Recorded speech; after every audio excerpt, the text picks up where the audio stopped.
Let's talk about why I love Transformers the movie from 1986. This is, of course, the movie that takes place in between season 2 and 3 of the original G1 cartoon, right here. All that goodness. Also, I will say that this very much could be just a cover for the movie. But let's talk about it. So, why do I love this movie? Well, for those of you who don't know what it's about, basically, after successfully killing Optimus Prime, Megatron is badly damaged, sending him adrift into space where he meets Unicron. Unicron basically says, hey, yo, what's up? You may have killed Optimus Prime, but there's this thing called the Matrix of Leadership, which is the only thing that can destroy me. I need you to go back to Earth, become Galvatron, and basically go and destroy the Matrix of Leadership. Now, Matrix of Leadership is the thing that basically makes Optimus Prime not only a Prime, but the leader of the Autobots. He gave it to Ultra Magnus. Ultra Magnus is an unworthy king. So it is up to Rodimus, who is sort of like the main character of this movie, our great hero, if this was a fantasy. And it is up to him, a unlikely hero, to basically become the next Prime. And that's kind of the story in a nutshell. There's also, of course, Starscream sort of forming a coup, and some other things. But that's the general story, or at least how I chose to describe it.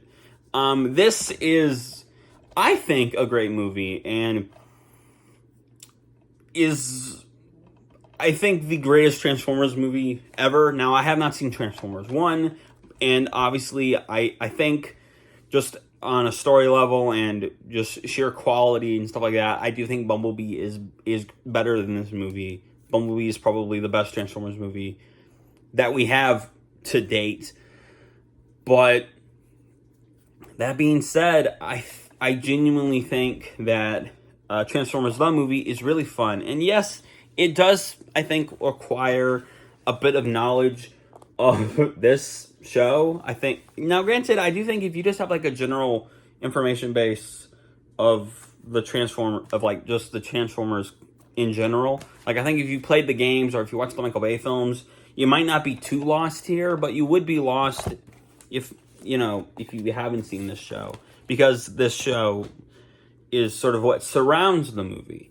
And I think that's a bit of a hurdle. And I will say, I think there is some just like dumb plot inconsistencies. This is like a movie that's, I think, an hour and maybe 27 minutes long. So it's not like a really long movie.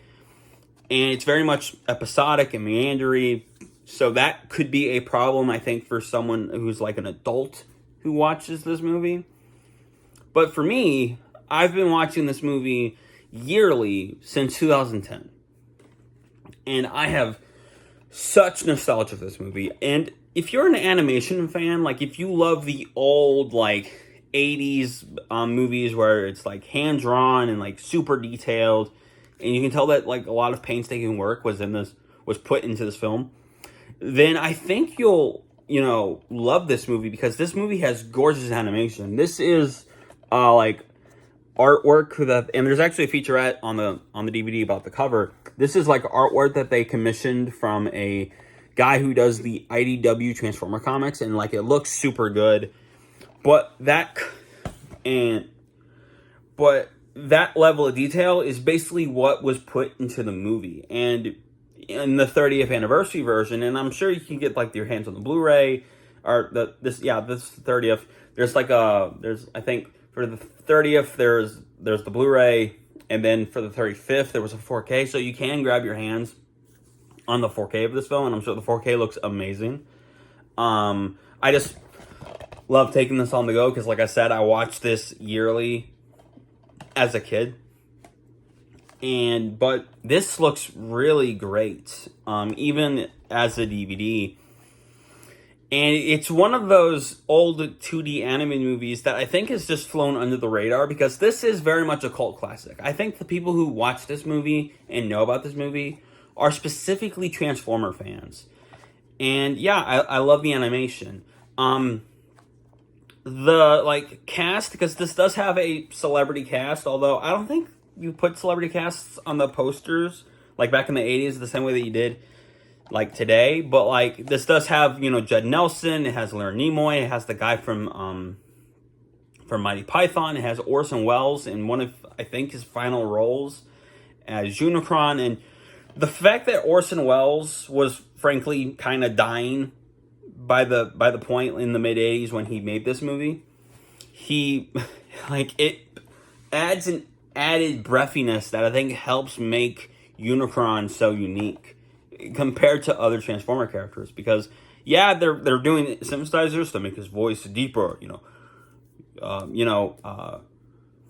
it pleases me to be the first, like, but I think his breathiness comes from the fact that he was dying while in the studio.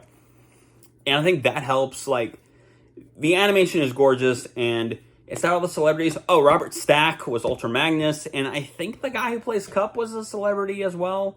Although I've always been curious to know if he stuck around for the show, and if not, the guy was really, the guy who plays him in the show does a really good job at sounding like Cup from the movie.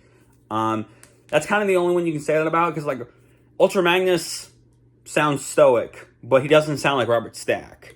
And the guy who played Hot Rod / Rodimus in the show did a good job, but, like, that's what you hear when you think of Rodimus, not really Judd Nelson. And Frank Welker, when he comes back and plays Galvatron, like, season 3 is all...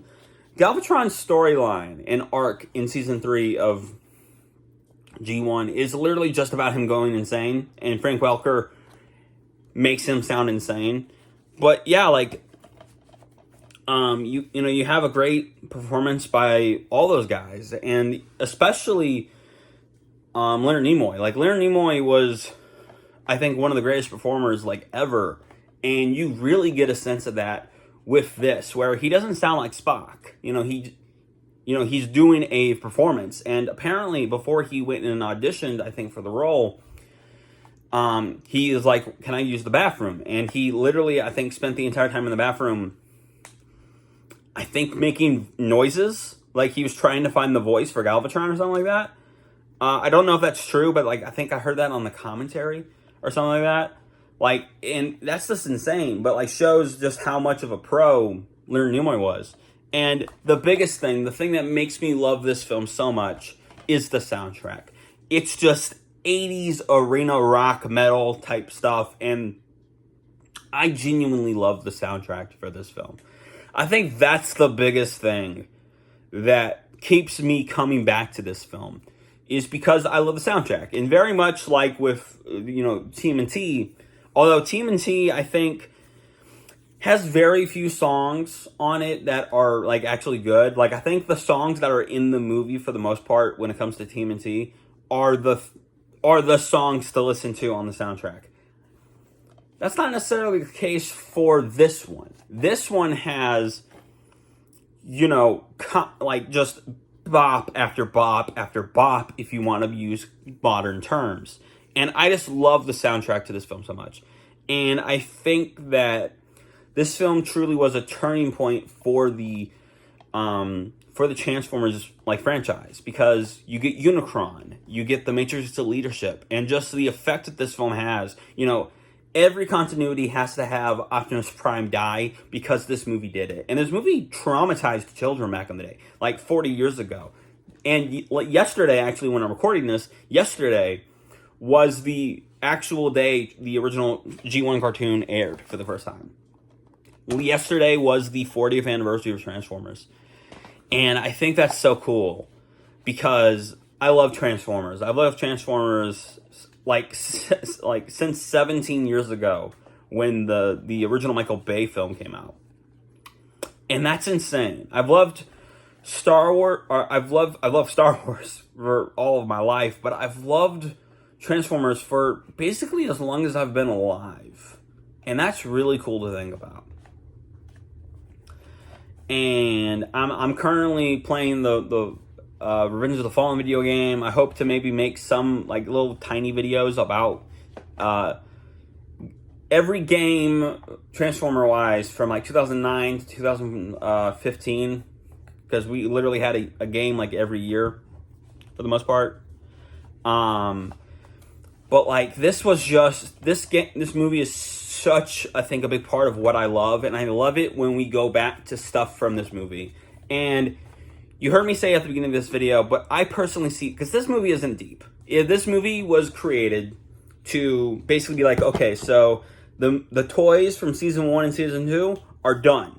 Let's create a movie that basically says goodbye to the old wave of toys and hello to the new wave of toys. And I love how the creators of this movie literally chose the most violent way to do it, because this movie is violent. And I think, granted, we're a lot more sensitive to violence now than we were then. But I love how, like, in the commentary and in, like, the behind the scenes for this movie, they talk about how they added, like, the word, like, shit and damn it to get a PG, because they wanted this movie to, like, appeal to, like, older teenagers, you know, like high schoolers and like college age students. But I feel like this movie's kind of violent, and like, granted, I'm desensitized to it because I've been watching this for 14 years, but like, this movie is kind of violent. And I think that when I show this to my niece one day, I'm gonna be like, look, this movie's kind of violent. Like, not like insanely violent, but for like a PG movie that's aimed towards children, that's animated, it is kind of violent for that. So this movie's a little violent. Also, there's going to be a character that says shit and another character that says damn it. Don't repeat those words. Spike is an adult who, in a stressful situation, says shit. And Ultra Magnus, for the longest time, was, I think, the only Transformer on screen to swear, at least in America, until the Michael Bay films. He's also an adult. But I just love this movie. Like, it's just so nostalgia. It's so much, I just think, you know, I watched it till like 11 p.m. last night because, you know, once you start watching it, you can't not finish it. And I think that's just the power of this movie.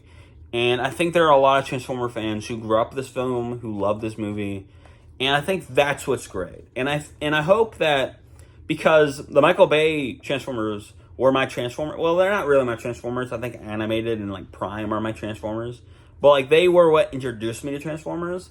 And I can't wait for the kids who, in 17 years, says that they became a Transformers fan because of Transformers 1 and the subsequent cartoon that probably follows. Not necessarily in the same continuity as Transformers 1, but the cartoon that is made because of Transformers 1. And then just, you know, they're making a video about this movie because this is great.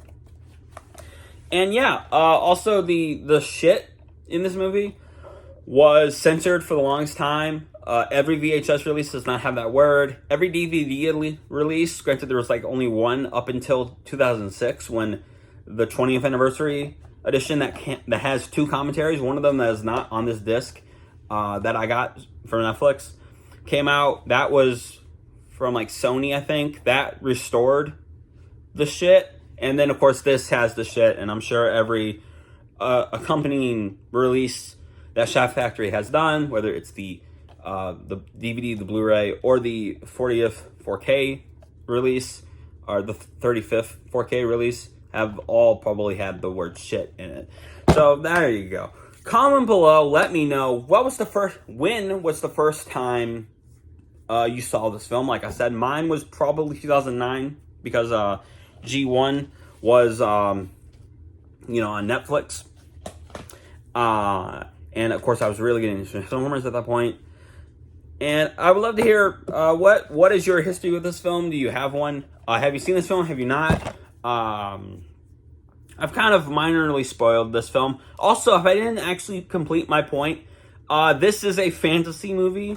I personally see this as just a fun fantasy movie. Rodimus is obviously, the King Arthur. The Matrix is Excalibur. he has to take the Matrix from an unworthy, Ultra Magnus is the unworthy king who fails. Galvatron is the evil king who wants to take over the kingdom. And, of course, Unicron himself is the evil dragon. I don't think I actually finished that point. But that's my point. I love this movie. It's a fantasy movie. And if you are a big fan of fantasy, recommend it. And if you're a Transformers fan, I recommend it. Just know that depending on how deep of a Transformers fan you are, the less lost you're most likely to be. But that's been it for now. Remember that God made you special. He loves you very much. I have a bunch of other Transformer videos that I am hoping to make into a playlist that will be in the description. But a few weeks ago, I did make a 40-minute long Transformer video, a live stream. Go check that out. And remember that God made you special. He loves you very much. I hope you had a very lovely day. I hope you had a very lovely week. And as always, until all are one, God bless.